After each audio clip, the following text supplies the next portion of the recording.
किसी को भी कुछ समझ में नहीं आ रहा कि प्रतीक की मौत हुई कैसे। प्रतीक के शव का पोस्टमार्टम भी किया गया, लेकिन फाइनल रिपोर्ट के लिए इंतजार करना पड़ेगा। सवाल है, आज सुबह 4 से 5 बजे के बीच क्या हुआ? ये पूरी घटना कल की है। आखिर कल ऐसा क्या हुआ? आखिर प्रतीक यादव को हुआ क्या था? क्या परिस्थितियां उस वक्त बनी? रिपोर्ट देखिए।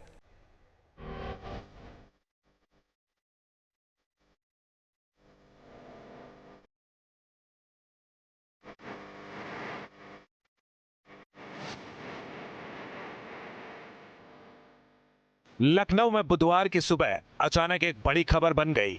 समाजवादी पार्टी के संस्थापक मुलायम सिंह यादव के छोटे बेटे प्रतीक यादव की मौत की खबर सामने आई और देखते ही देखते राजनीतिक गलियारों से लेकर सोशल मीडिया तक शोक की लहर दौड़ गई। सोशल मीडिया के माध्यम से जो है दुखद सूचना प्राप्त हुई निधन की। हम लोग सिविल हॉस्पिटल पहुंचे, जैसा कि सोशल मीडिया में वर्णित था। वहां पता चला कि डेड बॉडी यहाँ आई है केजीएमयू, तो हम लोग यहाँ आए। जो महज 38 साल की उम्र में प्रतीक के अचानक निधन से हर कोई सकते में आ गया। आखिर क्या हुआ था प्रतीक को? अब तक की जानकारी के मुताबिक सुबह करीब 4 से 5 बजे के बीच प्रतीक यादव की तबीयत अचानक बिगड़ी। बताया जा रहा है कि वो अपने घर के किचन में गिर पड़े थे, जहां घरेलू कर्मचारियों ने उन्हें बेहोशी की हालत में देखा। इसके बाद परिवार के स्टाफ ने तुरंत अपर्णा यादव के भाई अमन सिंह बिष्ट को सूचना दी। अमन सिंह बिष्ट ने सिविल अस्पताल में फोन किया, जहां से एक डॉक्टर तुरंत ही प्रतीक यादव के घर पहुंचे। डॉक्टर ने शुरुआती जांच के बाद परिवार से बिना देरी किए अस्पताल ले जाने को कहा। डॉक्टर ने घर पहुंचते ही प्रतीक की तबीयत नाजुक देखी और उन्हें तुरंत अस्पताल ले जाने की सलाह दी। अपर्णा के भाई अमन और उनके दोस्त आनंद फानन में सुबह 5:55 पर उन्हें लखनऊ के सिविल अस्पताल लेकर पहुंचे, लेकिन नियति को कुछ और ही मंजूर था। अस्पताल पहुंचते ही डॉक्टरों की टीम ने उन्हें देखते ही ब्रॉड डेड घोषित कर दिया। परिवार की संतुष्टि के लिए दूसरे डॉक्टर को बुलाया गया, लेकिन उन्होंने भी प्रतीक यादव के निधन की पुष्टि कर दी।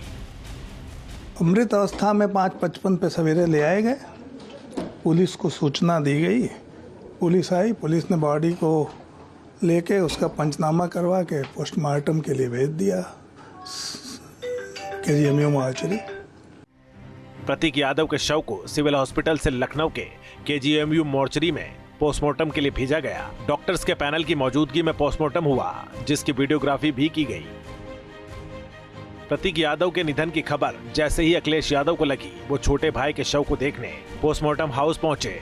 प्रतीक के ड्राइवर को बुलाकर अंदर बातचीत की। बाहर आकर उन्होंने कहा कि 2 महीने पहले भी उनकी सेहत और कारोबार को लेकर सावधान किया था। कुछ दिन पहले मेरी मुलाकात हुई थी, लगभग 2 महीने पहले। उस समय भी मैंने यही कहा था कि अपने स्वास्थ्य का ध्यान रखिए और अपने कारोबार को आगे बढ़ाइए। कभी कभी फाइनेंशियल या कुछ जो कारोबार में जो नुकसान होता है, उससे कई बार लोग बहुत दुखी हो जाते हैं। प्रतीक यादव की पत्नी और बीजेपी नेता अपर्णा यादव घर पर नहीं थी। जैसे ही उन्हें जानकारी मिली, फ्लाइट पकड़कर लखनऊ पहुंची। इस बीच प्रतीक यादव को लेकर एक और जानकारी सामने आई। प्रतीक की रात 10:30 बजे के आसपास फिर तबीयत खराब हुई थी। तब भी उन्हें सिविल हॉस्पिटल लाया गया था। प्राथमिक उपचार के बाद वो 11:30 बजे वापस घर चले गए थे। प्रतीक यादव लंबे समय से फेफड़ों में क्लॉटिंग की बीमारी से जूझ रहे थे। इसे लेकर वे कई अस्पतालों में इलाज भी करा चुके थे।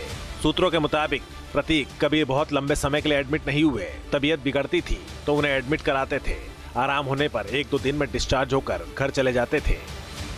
प्रतीक की शुरुआती पोस्टमार्टम रिपोर्ट आई तो पता चला कि उनके शरीर पर किसी तरह की बाहरी चोट का कोई निशान नहीं है। प्रतीक का पोस्टमार्टम हो गया, मतलब कोई इंजरी से बाहर नहीं। प्रतीक की मौत की असली वजह तक पहुंचने के लिए विसरा सुरक्षित रख लिया गया है।